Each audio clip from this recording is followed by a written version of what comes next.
Praise the lord. చేరువచ్చిన మీకు అందరికీ ప్రభువైన యేసుక్రీస్తు నామములో శుభాలు తెలియచేయుచున్నాను.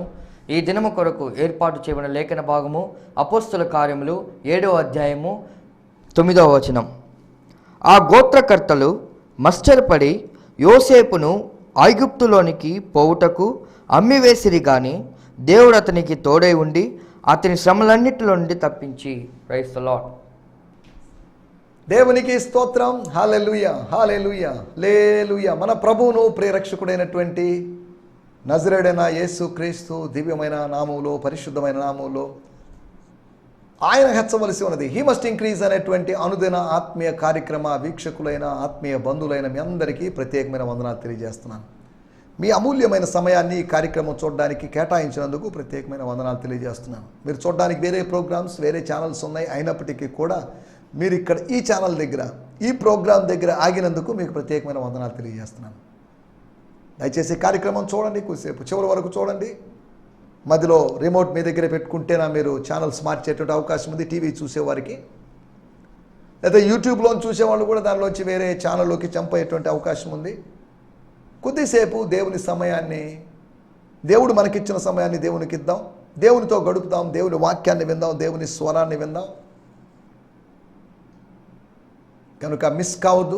కొద్దిసేపు ఇంకొక ఎక్కువైతే ఒక 28 నిమిషాలు మీరు ఇక్కడ ఉన్నట్లయితే, మీరు ఏదో ఫోన్ ఏదో ఆన్ చేసి అటు ఇటు తిరుగుతూ మీ పనుల్లో ఉండమని కాదు, కాన్సన్ట్రేట్ చేయండి, దేవుని వాక్యాన్ని ఆలోచించండి. మీరు విన్నటువంటి వాక్య భాగాలే కావచ్చు, ఇంతకుముందు దేవుడు మీతో మాట్లాడే విధానంలో కాకుండా కొత్త విధానములో, కొత్త కోణంలో దేవుడు మీతో మాట్లాడే అవకాశం ఉంది. కొత్త వ్యాఖ్యానం ద్వారా దేవుడు మీతో మాట్లాడేటువంటి అవకాశం ఉంది. కొత్త థాట్స్ ద్వారా, అరే పోయినసారి నేను స్టడీ చేసినప్పుడు ఇలా ఆలోచించలేదు, ఈ థాట్ వచ్చింది, దేవుని స్తోత్రం, దేవుడు ఇలా కూడా నాతో మాట్లాడుతున్నాడా అని భావించాలి. కాబట్టి దేవుని వాక్యము వివరించబడుతున్నప్పుడు జాగ్రత్తగా విందాం. దేవుని వాక్యము వెల్లడి అవుతా తోడనే, దేవుని వాక్యము వెల్లడి అవ్వడం అంటే ఇట్స్ బీయింగ్ ప్రీచ్డ్, అది ప్రసంగించబడుతూ ఉండగా వెలుగు కలిగెను, ఆత్మ సంబంధమైన వెలుగు కలుగుతుంది. పేతురు ఇంకనో మాట్లాడుచుండగా, అనగా ఇంకనో ప్రసంగించుచుండగా, కొర్నేలి ఇంట్లో, అన్యజనుడైనటువంటి కొర్నేలి, శతాధిపతి అయినటువంటి కొర్నేలి ఇంట్లో ఇంకనో మాట్లాడుతుండగా, అనగా ప్రసంగం ముగించడానికి ముందుగా లాస్ట్ మూమెంట్లో, ఓ పాట ఎత్తుకున్నప్పుడు అని కాదు, పాట మధ్యలో అని కాదు, ఆయన మాటల మధ్యలో ఆయన ఇంకనూ ప్రసంగిస్తుండగా, ఎన్ని పాయింట్లు అయిపోయినాయో, లేకపోతే ఇప్పుడే ముగించబోతున్నాను, ఇంకొక 5 నిమిషాలు ముగిస్తాను అన్నాడో మనకు తెలియదు, కానీ అతడు ఇంకనూ మాట్లాడుతుండగా పరిశుద్ధాత్ముడు దిగి వచ్చాడు. ఒక అన్యుని ఇంట్లో ఆత్మను గురించి, పరిశుద్ధాత్మ అంటే ఎవరో తెలియనటువంటి ఒక అన్యుని ఇంట్లో పరిశుద్ధాత్మ అభిషేకం. మందిరంలో జరిగిన కార్యం కాదు, కొర్నేలి యొక్క మందిరంలో కాదు, కొర్నేలి యొక్క ఇంట్లో జరిగిన విషయం. అక్కడికి వచ్చినటువంటి బంధువులైనటువంటి ముఖ్య స్నేహితులైన వారెవ్వరికీ తెలియదు పరిశుద్ధాత్మను గురించి. వాళ్ళందరూ ఆ దినము పరిశుద్ధాత్మ అనుభవం, పరిశుద్ధాత్మ నింపుదల పొందుకున్నారు. సువార్త వింటున్న వాళ్ళకి అభిషేకము అవకాశం ఉంది, అభిషేకపు ఆశీర్వాదము వాగ్దానం చేయబడింది. మీరు ఆలకిస్తే, అంటే వింటే, స్తోత్రం, ఆత్మను పొందుకుంటారు. If you listen you would be anointed. వినాలి, దేవుని వాక్యాన్ని జాగ్రత్తగా వినాలి. దయచేసి దేవుని వాక్యాన్ని జాగ్రత్తగా విందాం. మనకింకనూ దైవస్వరం మనం వింటూనే ఉండాలి. ప్రతిరోజు దేవుడు మనతో మాట్లాడుతూ ఉండాలి. నీ వాక్యమే నన్ను బ్రతికించుతున్నది, నా బాధలలో నాకు ఇదే నెమ్మది అని కీర్తనాకారుడు చెప్పాడు. మనల్ని బ్రతికించేటువంటి వాక్యం, ఆత్మీయంగా బ్రతికించే వాక్యం, దేవునితో సామీప్యంలోకి నడిపిస్తూ మనల్ని బ్రతికించే వాక్యం, పరలోకపు బాటలో ఉంచుతూ మనల్ని అక్కడికి తీసుకొని పోయేటువంటి దేవుని వాక్యం. దేవుని స్తోత్రం, హల్లెలూయా. నిన్నటి ఎపిసోడ్లో మనం కొన్ని విషయాలు ఆలోచించాం. పితరుల యొక్క, లేదా గోత్రకర్తల యొక్క, లేదు అంటే రూబేను మొదలుకొని మిగతా ఇంకో 10 మంది వరకు ఉన్నటువంటి, ఆదికాండం 49లోను, ద్వితీయోపదేశకాండం 33లో ఉన్నటువంటి యాకోబు యొక్క కుమారుల యొక్క వాళ్ళ యొక్క పరిస్థితులు, వాళ్ళు మత్సరపడ్డారు. వాళ్ళ యొక్క పాపం గురించి మత్సరపడాల్సిన అవసరం లేదు. వాళ్ళని వీళ్ళని చూసి మత్సరపడాల్సిన అవసరం లేదు. భక్తిహీనులను చూసి మత్సరపడాల్సిన అవసరం లేదు. ఎవరిని చూసి మత్సరపడాల్సిన అవసరం లేదు. కారణం ఏంటంటే వాళ్ళ ఆశీర్వాదాలను చూసి ఆలోచిస్తూ అసూయపడుతున్నామేమో. ఒకరోజు దేవుడు మనల్ని ఆశీర్వదిస్తాడు.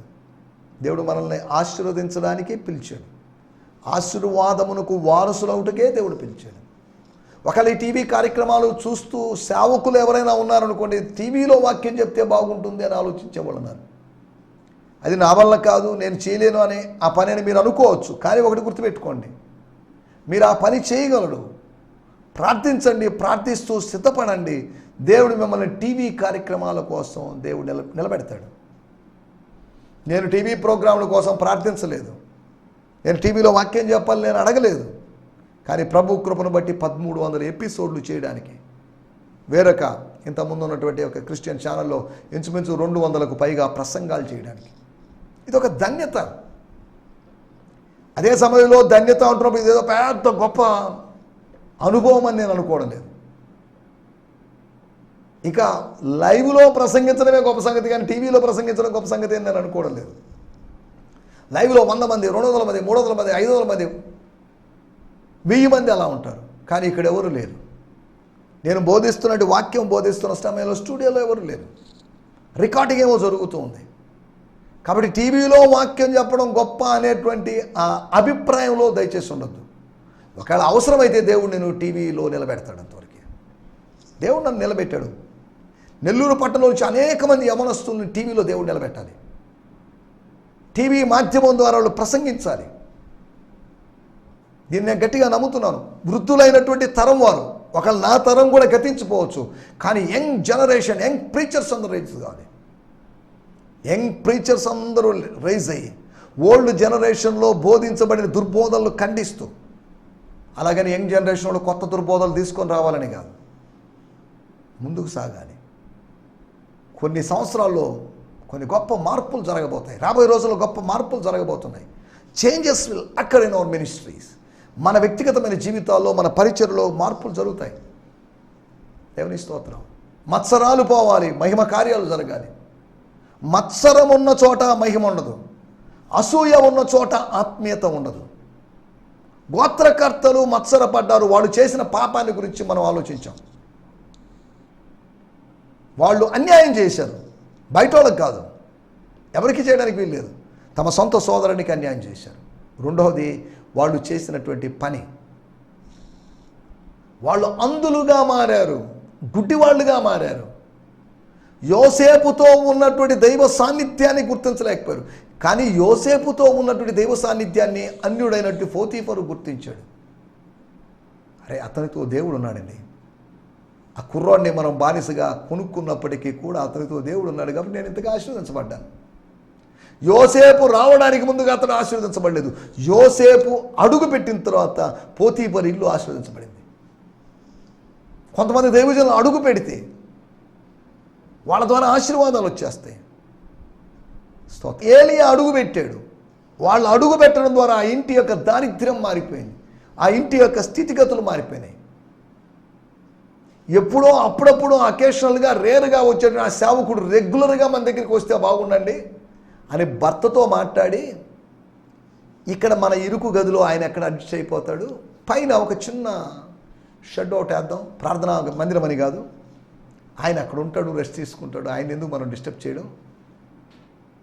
వాక్యం చెప్తున్నటువంటి ఆయన, రివిలేషన్స్ తీసుకొని వస్తున్న ఆయన రిలాక్స్డ్గా ఉండాలి. కాబట్టి భర్త అన్నాడు, ఓకే నువ్వు ఎలా చెప్తే అలా చేద్దాం. వాళ్ళ భార్యాభర్తల మధ్యలో అంత అండర్స్టాండింగ్ ఉంది.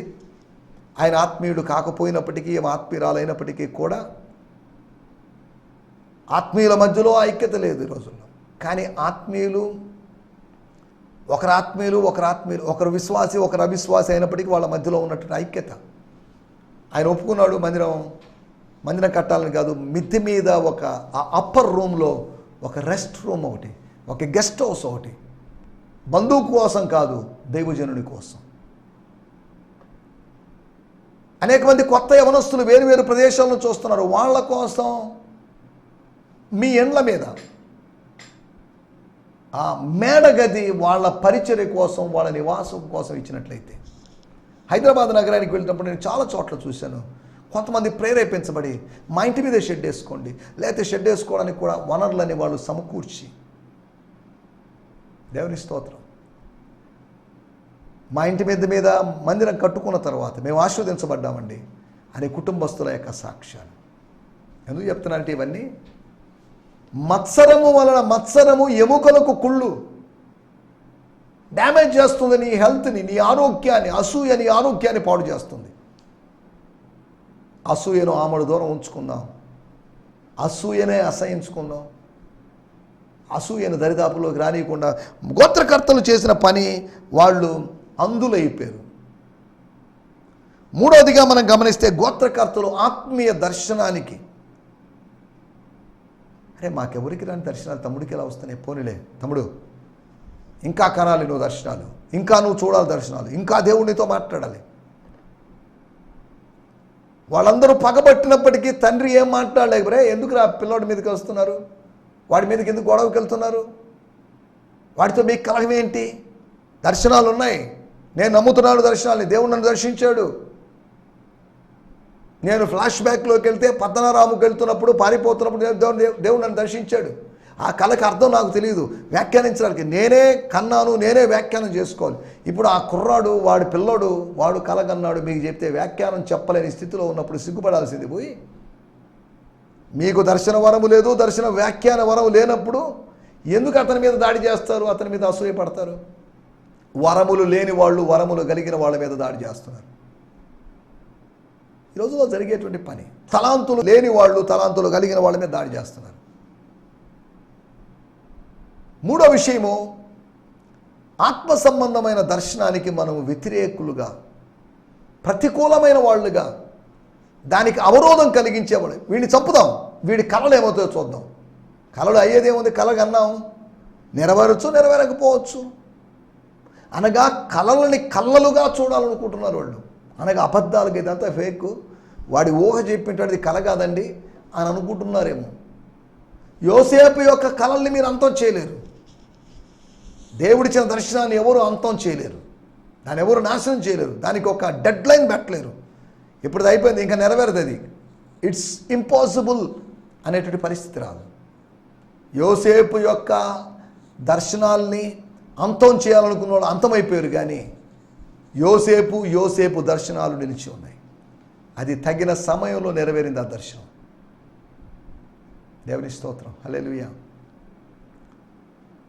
నాలుగో విషయం, మనం ఆలోచించిన విషయం, అనయ్య ఏదో జస్ట్ మిస్టేక్ చేశాను, నా కళలతో మీకేం పని, నా దర్శనాలతో ఏం పని, ఇక నేను చెప్పను. ఎంత బతిమలాడుకున్నాడు, అతన్ని అలక్ష్యం చేశారు.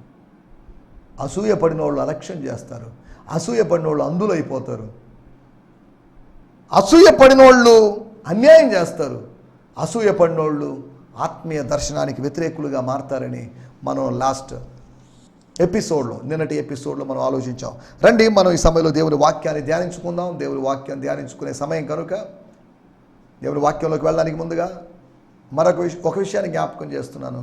ఇక్కడ నా 2 వాట్సాప్ నంబర్లు ఉన్నాయి. మీ ప్రేయర్ రిక్వెస్ట్లు, ప్రార్థనా మనవులు దయచేసి వాట్సాప్ ద్వారా పంపించండి, ఫోన్ కాల్స్ ద్వారా, లేకపోతే తెలియజేయండి, లేదంటే SMS షార్ట్ మెసేజ్ సర్వీస్ ద్వారా మీరు తెలియజేయండి, లేదంటే ఫేస్బుక్ ద్వారా, లేదా వేరు మాధ్యమాల ద్వారా మీరు తెలియజేయండి. యూట్యూబ్లో కామెంట్ సెక్షన్లో మీరు ప్రేయర్ రిక్వెస్ట్లు కూడా పెట్టచ్చు. కామెంట్స్ సెక్షన్లో మీరు అలా పెట్టినప్పుడు మీరు లైక్ చేయొచ్చు, డిస్లైక్ చేయొచ్చు, కామెంట్ చేయొచ్చు, ఇంకా ఏదైనా యాడ్ చేయాలని మీకు అనిపిస్తుంది దాని గురించి చెప్పొచ్చు, మీ థాట్స్ చెప్పొచ్చు. మీకు ఒక మంచి అవకాశం, ఇటు అవకాశాన్ని వినియోగించుకోవాల్సిందిగా మిమ్మల్ని ప్రేమపూర్వకంగా కోరుతున్నాను. మీ ఇంట్లో ఎవరైనా పెద్దవాళ్ళు అనారోగ్యంతో, బలహీనతలతో, వేరు వ్యాధులతో బాధపడుతున్నట్లయితే, ఏదైనా ఫైనాన్షియల్ క్రైసిస్లో ఉన్నట్లయితే, ఇంకా ఏదైనా సమస్యల్లో ఉన్నట్లయితే నేడే మీరు మాకు తెలియజేయండి. మేము మీ కొరకు ప్రార్థన చేయడానికి సిద్ధంగా ఉన్నాం. మా దగ్గర వెండి బంగారాలు లేవు, మీ దగ్గర నుంచి వెండి బంగారాలు మేము ఆశించాం. మీ దగ్గర ఉంటాయి, వెండి బంగారాలు ఉండొచ్చు, అలాగని మీ వెండి బంగారాలు మేము ఆశించడం లేదు. మేము మీ దగ్గర నుంచి ఒకటే ఆశిస్తున్నాం, మా కొరకు ప్రార్థన చేయమని. పరస్పరం ఒకరి కోసం ఒకరు ప్రార్థన చేసుకుంటూ ముందుకు సాగుదాం. కాబట్టి మీ ప్రేయర్ రిక్వెస్ట్లు తప్పక పంపించాల్సిందిగా ప్రేమపూర్వకంగా కోరుతున్నాను. ఈ దినము మన ధ్యానం నిమిత్తమై అపోస్తుల కార్యములు 7వ అధ్యాయము 9వ వచనం మన మూలవాక్యం. నిన్న కూడా దీని గురించి ఆలోచించాం. స్తోత్రం. ఆ గోత్రకర్తలు మత్సరపడి యోసేపును ఐగుప్తులోనికి పోవుటకు పంపివేసిరి గాని దేవుడు అతనికి తోడయుండి అతని శ్రమల నుండి తప్పించి. స్తోత్రం. హల్లెలూయా. స్తోత్రం. తప్పించి కంటిన్యూగా అక్కడ రాయబడింది. దయను జ్ఞానమును ఐగుప్తు రాజైన ఫరో ఎదుట అతనికి అనుగ్రహించిన ఫరో ఐగుప్తునకు తన ఇంటి అంతటికి అతన్ని అధిపతిగా నియమించను. ఆ వచనంగా 9వ వచనం మాత్రమే మనం ఆలోచిస్తున్నాం. జోసెఫ్ ఎవరు? యోసేపు ఎవరు? సులభమైన ప్రశ్న. ఏముందని? యాకోబు యొక్క కుమారుడు, 12 మంది గోత్రకర్తల్లో ఒకడు. ఓకే. ఇంకా చెప్పాలంటే రాహేలు యొక్క కుమారుడు. ఎన్ని వాస్తవాలు, మంచి విషయాలే. హెబ్రీ పత్రిక 11వ అధ్యాయం ప్రకారం అతడు విశ్వాస వీరుడు. ఇవన్నీ కరెక్టే. యోసేపుని గురించి ఒక మాట చెప్పుకోవాలనుకుంటే నా మనసులోకి వచ్చిన మాట, హీస్ ఎ విజనరీ, అనగా ఒక దర్శనము కలిగిన వాడు, ఒక స్వాప్నికుడు, ఒక దార్శనికుడు. He's a visionary. మిషనరీ అనే మాట మీరు వినుండొచ్చు. మిషనరీ అనే మాట ఏంటి? ఒకడు మిషనరీగా మారడానికి ముందుగా విజనరీగా ఉంటాడు. ఎంతకాలం ఉంటాడని కాదు, అతడు మిషనరీగా ఉన్నప్పుడు కూడా విజనరీగానే తన దర్శనంతో కొనసాగుతాడు. అపోస్తలుడైన పౌలు చెప్పాడు, పరలోకము నుండి కలిగిన ఆ దర్శనానికి నేను అవిధేయుడిని కాలేదు. అంటే ఆ దర్శనాన్ని నేను మర్చిపోలేదు, ఆ దర్శనానికి నేను విధేయత చూపిస్తున్నాను, ఆ దర్శనం ప్రకారం ముందుకు సాగుతున్నాను. ఆ దర్శనం మర్చిపోవడం అంత సులభమా అండి? కానే కాదండి. దమస్కు దగ్గర అది నా జీవితాన్ని మార్చిన దర్శనం. పేతురు గారిని అడిగితే చెప్తారు, అమ్మో ఆ దర్శనాన్ని రూపాంతరం కొండ మీద కలిగిన ఆ దర్శనం, యేసు ప్రభు రూపాంతరం కావడం, ట్రాన్స్ఫార్మ్ కావడం, ట్రాన్స్ఫిగర్ కావడం ఎలా మర్చిపోగలమండి? నా జీవితంలో ఎన్నో దర్శనాలు ఉన్నాయి. కొర్నేలి ఇంట్లో తనకు కలిగిన దర్శనం గురించి మాట్లాడలేదు, కానీ రూపాంతర కొండ మీద కలిగిన దర్శనం గురించి 2వ పేతురు పత్రికలో పేతురు గారు ప్రస్తావించారు. కొన్నిటిని మనం మర్చిపోలేము. కొన్ని కళలు గంటా మర్చిపోతాం, కొన్ని కళలు మర్చిపోలేము. ఫరో రాజు కళ మర్చిపోయాడు. కొందరికి ఆ కళల యొక్క వ్యాఖ్యానం తెలియదు. గుర్తుపెట్టుకోవాల్సిన విషయం, దేవుడు మనకు ఆత్మ సంబంధమైన ఆశీర్వాదాలను ఇస్తున్నాడు. ఆత్మ సంబంధమైన ఆశీర్వాదాలు కళలు, దర్శనాలు, రెవల్యూషన్స్ కావచ్చు, ఇంకా ఏదైనా కొత్త సంగతులు తెలియజేయడం కావచ్చు, కొత్త ప్రదేశాలకు వెళ్ళమని చెప్పడం కావచ్చు. అంత్య దినములో అనేకుల మీద నా ఆత్మను కుమ్మరిస్తాను. కుమ్మరించినప్పుడు వాళ్ళు 4 గోడల మధ్యలోనే స్తుతిస్తూ ఆరాధిస్తూ ఉచివ కూడికలు, పరిశుద్ధాత్మ కూడికలు, కనిపెట్టు కూడికలు వీటిలో ఉంటారని కాదు, వారు ప్రవచిస్తారు. దేవుని స్తోత్రం. కాబట్టి దర్శనాలు చూస్తారు, కళలు కంటారు. ఇటువంటి విషయాలు అపోస్తల కార్యం 2వ అధ్యాయంలోనే మనం వాటిలోకి వెళ్ళడం లేదు. ఒక దార్శనికుని యొక్క, ఒక విజనరీ యొక్క లక్షణాలు, వాటి గురించి మనం కొద్దిగా ఆలోచిద్దాం. 7వ అధ్యాయం 9వ వచనంలో, 9వ వచనం మన మూలవాక్యం కనుక చదువుకున్నాం కనుక మనం చదవాల్సిన అవసరం లేదు. మనకు కావాల్సిన బిట్ ఏంటంటే గోత్రకర్తలు. స్తోత్రం. అక్కడ రాయబడిన మాట, అతని మీద మత్సరపడ్డారు. 9వ వచనం. స్తోత్రం, స్తోత్రం. మరియు గోత్రకర్తలు మత్సరపడి యోసేపును ఐగుప్తులో పోటు కొమ్మివేసిరి. గోత్రకర్తలు మత్సరపడి. స్తోత్రం. ఒక దార్శనికుడు, దర్శనం కలిగిన వాడు మత్సరపడ్డు. The first character of a visionary. Joseph, నాకు ఒక దర్శనం ఉంది. మార్టిన్ లూథర్ జూనియర్, లేకపోతే Martin Luther King, Martin Luther MLK అని చెప్పబడిన వ్యక్తి. సంఘ సంస్కర్త అయినటువంటి మార్టిన్ లూథర్ కాదు, జర్మనీ దేశానికి సంబంధించిన మార్టిన్ లూథర్ కాదు, మార్టిన్ లూథర్ కింగ్. ఆయన చెప్పినటువంటి మాట, ఐ హ్యావ్ ఎ డ్రీమ్. నాకు ఒక డ్రీమ్ ఉంది. శ్వేత సౌధంలో ఒక నల్ల జాతివాడు ఉండాలి, నల్ల జాతివాడు జెండాను ఎగరేయాలి. అది నెరవేరింది. మన దర్శనాలు నెరవేరాలి. We should have a dream. దేవుడిచ్చిన దర్శనం మనకు కావాలి. దమస్కు మార్గంలోని దర్శనాన్ని పౌలు మర్చిపోలేకపోయాడు. ఇంతకుముందు కూడా నేను గుర్తు చేశాను. ఒక దార్శనికుడు వాళ్ళ మీద వీళ్ళ మీద మత్సరపడి అసూయపడి అతనిలో ఉండకూడని స్వభావం అది ఒక విషనరీలో. విజన్ ఉన్నప్పుడు మిషన్ ఉంటుంది, విజన్ ఉన్నప్పుడు మిషన్ ఉంటుంది, మిషన్ ఉన్నప్పుడు ప్రొవిజన్ ఉంటుంది. అనగా ముందు దర్శనం, తర్వాత పని, తర్వాత దేవుడు అనుగ్రహించడం, ప్రొవిజన్, సరుకులు ప్రొవైడ్ చేయడం. విజన్, మిషన్, ప్రొవిజన్ ఇవి మనం జ్ఞాపకం చేసుకోవాల్సిన విషయం. జాగ్రత్తగా ఆలోచిద్దాం. ఆ గోత్రకర్తలు వాళ్ళు అసూయపడ్డారు, కానీ యోసేపు అసూయపడలేదు.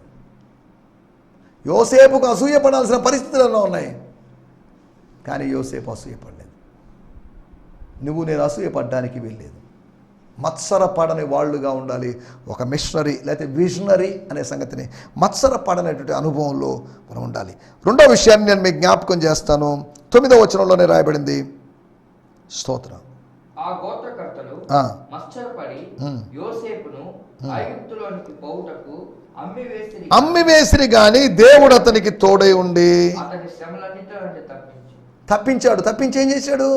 తప్పించడం మాత్రమే కాకుండా అతనికి దయను, జ్ఞానాన్ని అనుగ్రహించాడు. దయని ఇచ్చాడు, జ్ఞానాన్ని అనుగ్రహించాడు. స్తోత్రం. తర్వాత దాని ముందు రాయబడింది, అతన్ని అమ్మివేసిరి. శ్రమ పడ్డాడు. అతనికి ఎన్నో శ్రమలు కలిగాయి. ఒక్క శ్రమని కాదు, అతనికి కలిగిన శ్రమలన్నింటిలోంచి దేవుడు తప్పించాడు. రెండో విషయం మనం ఆలోచిస్తున్న విషయం, శ్రమల్లో గుండా వెళ్తాం మనం. శ్రమల గుండా వెళ్ళడం అంటే 7 ఏళ్ల శ్రమకాలం గురించి కాదు నేను మాట్లాడేది. వెంటనే దానికి కనెక్ట్ అయిపోవద్దు. శ్రమలలో గుండా యోసేపు వెళ్ళాడు. గాఢాంధకారపు లోయ అనుభవం గుండా మనం వెళ్ళొచ్చు.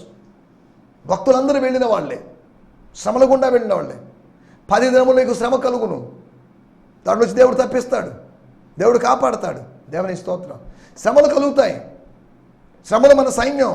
శ్రమలు లేకుండా ఎక్కడున్నాయి? శ్రమల తర్వాత సుఖాలు ఉండొచ్చు, సుఖాల తర్వాత శ్రమలు ఉండొచ్చు. జీవితం మొత్తం శ్రమలు కాదు, అలాగని జీవితం మొత్తం సుఖాలు కాదు. సుఖాలు శ్రమలు కలిసి ఉన్నాయి. ఇవి రెండు కలగాపులకంగా, వెలుగు చీకట్లాగా ఇవి ఉన్నాయి అనే సంగతిని మీకు గుర్తు చేస్తున్నాను. దేవుని స్తోత్రం. రెండో విషయం, శ్రమ పడ్డాడు అతను. శ్రమను దేవుడు అనుమతించాడు. అనగా శ్రమ ద్వారా తన కుమారుడైనటువంటి యేసుకు దేవాది దేవుడు విధేయతను నేర్పించాడని హెబ్రీ పత్రికలో రాయబడింది. శ్రమ ద్వారా శిక్షణ. శ్రమలు మనకు శిక్షణ వేదికలవి, శిక్షణ కేంద్రాలవి.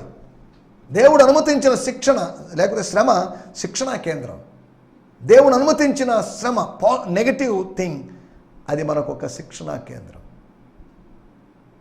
దూషణ కావచ్చు, పగబట్టిన అనుభవం కావచ్చు, అదొక శిక్షణా కేంద్రం. రెండో విషయము, విషనరీ ఎప్పుడు శిష్యత్వంలో శిక్షణ అనుభవంలో ఉంటాడు. అనగా ట్రైనింగ్ ఎక్స్పీరియన్స్లో ఉంటాడు, లెర్నింగ్ ఎక్స్పీరియన్స్లో ఉంటాడు, ప్రాక్టీసింగ్ ఎక్స్పీరియన్స్లో ఉంటాడు, అభ్యాసపు అనుభవంలో ఉంటాడు. ఒక దార్శనికుని యొక్క అనుభవాలు, విషనరీ యొక్క క్యారెక్టర్స్ గురించి లేకపోతే ఎక్స్పీరియన్స్ గురించి మాట్లాడుకుంటాం. అతనికి మత్సరపడని అనుభవం ఉంది. రెండోది శిక్షణ అనుభవం ఉంది, శిక్షించబడేటువంటి అనుభవం, డిసిప్లైనింగ్ నేచర్, డిసిప్లైన్ చేసుకునేటువంటి తత్వం. దుర్బీజుడు కాకుండా శిక్షణ పొందేటువంటి తండ్రి చేత, ప్రేమించేటువంటి తండ్రి చేత శిక్షించబడేటువంటి అనుభవం. Time and rules and regulations ఇవన్నీ ఉంటాయి. స్వేచ్ఛ ఉంది, అయినప్పటికీ ఇటువంటి శిక్షణ అనుభవం కూడా ఉంది. మూడో విషయాన్ని నేను మీకు జ్ఞాపకం చేస్తాను. ఒక దార్శనికుని యొక్క లక్షణం ఏంటంటే 10వ వచనంలో రాయబడింది, దయను, ఎస్, ఐగుప్తు రాజైన ఫరో ఎదుట అతనికి అనుగ్రహించినందున ఫరో ఐగుప్తునకును తన ఇంటికి అంతటికిని అతనిని అధిపతిగా నియమించెను. దేవుని స్తోత్రం, హల్లెలూయా. దయ పొందాడు, జ్ఞానం పొందాడు. ఐగుప్తు యొక్క సకల శాస్త్రములలో ప్రవీణుడయ్యాడు మోషే. కానీ ఇక్కడికి వచ్చి పోతీఫర్ ఇంట్లో ఏదో ట్రైనింగ్ తీసి వాళ్ళ విద్యలు నేర్చుకొని కాదు. అతనికి ఫరో ఎదుట అని రాయబడింది. ఫరో దృష్టికి, ఇన్ ద సైట్ ఆఫ్ ఫరో, అతని దృష్టికి అరే ఇతను ఏదో దయ లభించినోడు, దయ పొందుకున్నాడు, కృప పొందుకున్నాడు, లేదంటే ఇతను ఏదో జ్ఞానం కలిగినోడు, నీ వంటి వారు ఎవరు లేరు, జ్ఞాన వివేకములు కలిగిన వారు ఎవరు లేరు, దేవతల ఆత్మ కలిగిన వాడు, he has some different spirit అని ఫరో గుర్తించాడు. మన ప్రత్యేకమైన జీవన విధానాన్ని చూసి ప్రజలు గుర్తించాలి. He's a different man, she's a different woman, he's a different young man, she's a different young girl అని చెప్పాలి. స్తోత్రం. మూడో విషయం, అతడు వనరులు సమకూర్చు. నీ దర్శనం ఉంది, దర్శనానికి దయ యాడ్ అయిందనుకోండి, దర్శనానికి దైవ జ్ఞానం యాడ్ అయిందనుకోండి, రీసోర్సెస్ యాడ్ అయినప్పుడు నీ యొక్క విజన్ త్వరగా ఫుల్ఫిల్ అవుతుంది. 14 సంవత్సరాల్లో యోసేపు యొక్క దర్శనం నెరవేరింది. నా దర్శనాలు, దేవుడు అనుగ్రహించిన దర్శనాలు నెరవేరాలని కోరుకుందాం, ప్రార్థన చేద్దాం, దాని కొరకు ప్రయాసపడదాం. దానికి కావాల్సిన మెటీరియల్ సోర్సెస్, లేకపోతే మెటీరియల్, దానికి కావాల్సిన సరుకులు సమకూర్చుకుందాం. దేవుని స్తోత్రం, హల్లెలూయా. ఒక దార్శనికుడు మత్సరపడని అనుభవంలో, అసూయపడని అనుభవంలో ఉంటాడని, అతడు ఆత్మ సంబంధమైన శిక్షణ అనుభవంలో ఉంటాడని, అంతేకాకుండా ఆత్మీయ వనరులను ఆయన సమకూర్చుకుంటాడని. He will gather all the sources. దేవుని స్తోత్రం. వాక్యం చెప్పేటప్పుడు మేము ఇంటర్నెట్కి వెళ్ళి సోర్సెస్ని కలెక్ట్ చేసుకుంటాం, వాటిని బేస్ చేసుకొని సత్యాల్ని బోధిస్తున్నాం. కొద్ది మెటీరియల్స్, కామెంటరీస్, అవి ఇవి బుక్స్, ఇవన్నీ మేము కలెక్ట్ చేసుకుంటూ ఉంటాం. 4వదిగా మనం ఆలోచించే మాట 14వ వచనంలో రాయబడింది. యోసేపు తన తండ్రి అయిన యాకోబును తన స్వజనులందరినీ పిలవనంపారు. వారు 75 మందిని పిలవనంపించాడు. ఎందుకు? కారణం ఏంటి? నేను బతికే ఉన్నాను, నా తండ్రి బతికే ఉన్నాడు, దేవునికి స్తోత్రం. యాకోబు బతికి ఉన్నాడు, యోసేపు బతికి ఉన్నాడు, నేను బతికి ఉన్నాను, నా వాళ్ళందరూ రావాల్సిందే, 75 మంది రావాల్సిందే. కనాను దేశంలో ఉన్న వాళ్ళని 75 మందిని ఒకే ఒక రోజు వాళ్ళు అక్కడికి వెళ్ళారు, ఫరో దగ్గరికి వెళ్ళారు. దేవుని స్తోత్రం. వీళ్ళందరినీ పిలవడం, వీళ్ళందరూ తన జీవిత ప్రణాళికలు, దేవుడు అనుగ్రహించిన ప్రణాళికలో భాగస్థులై ఉన్నారు. తనకు దేవుడు అనుగ్రహించిన దర్శనము నెరవేరడంలో కారణం వీళ్ళు కూడా ఉన్నారు, వీళ్ళు కూడా పాత్రదారులుగా ఉన్నారు. వీళ్ళకి ఏదో చిన్న రోల్ ఉంది, వాళ్ళు అమ్మి వేయకపోతే తన అనుభవానికి వచ్చిండేవాడు కాదు. నెరవేర్పులో భాగంగా ఉన్నవారిని, ఆ ఫుల్ఫిల్మెంట్లో ఉన్నటి పార్ట్నర్స్ని గుర్తించాలి. పార్ట్నర్స్ని గుర్తించాలి. పార్ట్నర్స్ని గుర్తించేటువంటి అనుభవం. ఒక దార్శనికుడు భాగస్వాముల్ని కనుగొంటాడు, టీం మెంబర్స్ని కనుగొంటాడు, ఆ విజన్ రిసీవ్ చేసుకునే వాళ్ళని కనుగొంటాడు. కాబట్టి దార్శనికులుగా, విషనరీస్గా దేవుడు అనుగ్రహించిన దర్శనాలతో ముందుకు సాగడానికి ప్రభు మనకందరికీ సహాయం చేయనుగాక. ఆమేన్. హల్లెలూయా, హల్లెలూయా. మీ అందరికీ వందనాలు. ఈ సందేశము మీకు ఆశీర్వాదకరంగా ఉందని నమ్ముచున్నాము. ప్రార్థనా అవసరతల కొరకు మమ్మల్ని సంప్రదించవలసిన మా చిరునామా గిద్యోన్ మిషన్ చర్చ్, 6వ వీధి, శాంతినగర్, నెల్లూరు 4, ఆంధ్రప్రదేశ్. పిన్ 524004. మా ఫోన్ నంబర్లు 7036443613 మరి ఒక నంబర్ 9392293010. మా ఈమెయిల్ ఐడి gfihmi2015@gmail.com. దేవుడు మిమ్మును ఆశీర్వదించునుగాక. ఆమేన్.